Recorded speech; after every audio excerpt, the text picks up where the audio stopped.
Assalamualaikum warahmatullahi wabarakatuh. Perkenalkan, nama saya Nurdianti dengan NIM 21111030 dari kelas EPI 02. Baiklah, di sini saya akan menjawab ujian. Yang pertama itu, uraikan beberapa upaya yang dapat diambil untuk melakukan eksplorasi sumber daya ikan di laut dalam.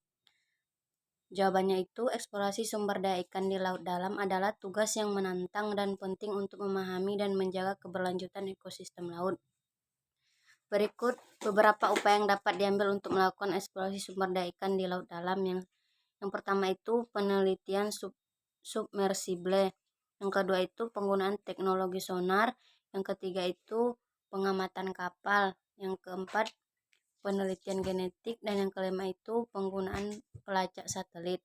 Nah, upaya ini harus diarahkan pada pemahaman yang lebih baik tentang ekosistem laut dalam dan memastikan bahwa sumber daya ikan di lingkungan tersebut dikelola dengan bijak demi kesejahteraan jangka panjang.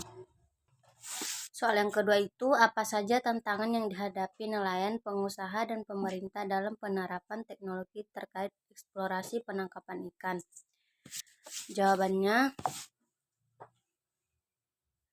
akses ke infrastruktur dan sumber daya. Penggunaan teknologi dalam penangkapan ikan sering memerlukan akses yang memadai ke infrastruktur seperti pelabuhan, jaring komunikasi, dan pasokan listrik.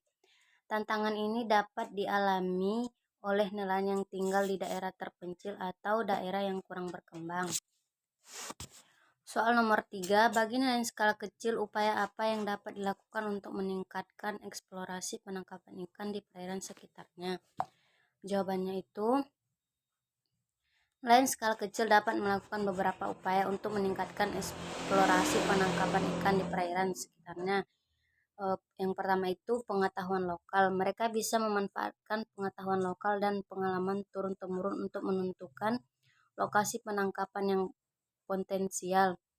Yang kedua itu alat penangkapan yang tepat. Memilih alat penangkapan yang sesuai dengan jenis ikan yang mereka buru dengan metode penangkapan yang berkelanjutan.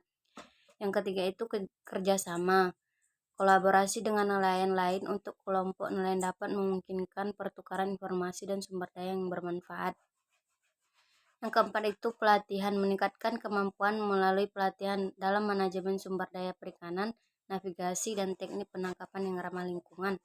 Yang kelima itu teknologi. Memanfaatkan teknologi sederhana seperti peta, GPS, atau sonar untuk membantu dalam navigasi dan menentukan lokasi.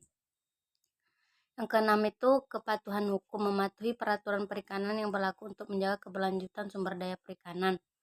Nah, yang ketujuh itu konservasi. Mengambil langkah-langkah konservasi untuk menjaga kelestarian lingkungan laut, misalnya dengan mengurangi limbah plastik atau merawat terumbu karang. Nah, yang kedelapan itu diversifikasi. Membuka peluang dengan diversifikasi tanggapan seperti budidaya karang, rumput laut, atau perikanan tangkap lainnya. Yang kesembilan ada pemasaran. Pemasaran ini untuk meningkatkan akses pasar dengan menjual produk ikan mereka secara langsung atau melalui koperasi nelayan. Nah, yang ke-10 akses pembiayaan. Mencari sumber pembiayaan yang mendukung peralatan dan operasi perikanan.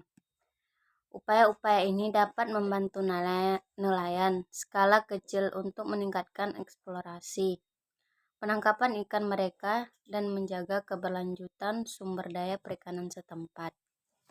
Mungkin hanya ini yang dapat saya jawab. Lebih dan kurang saya mohon maaf. Wassalamualaikum warahmatullahi wabarakatuh.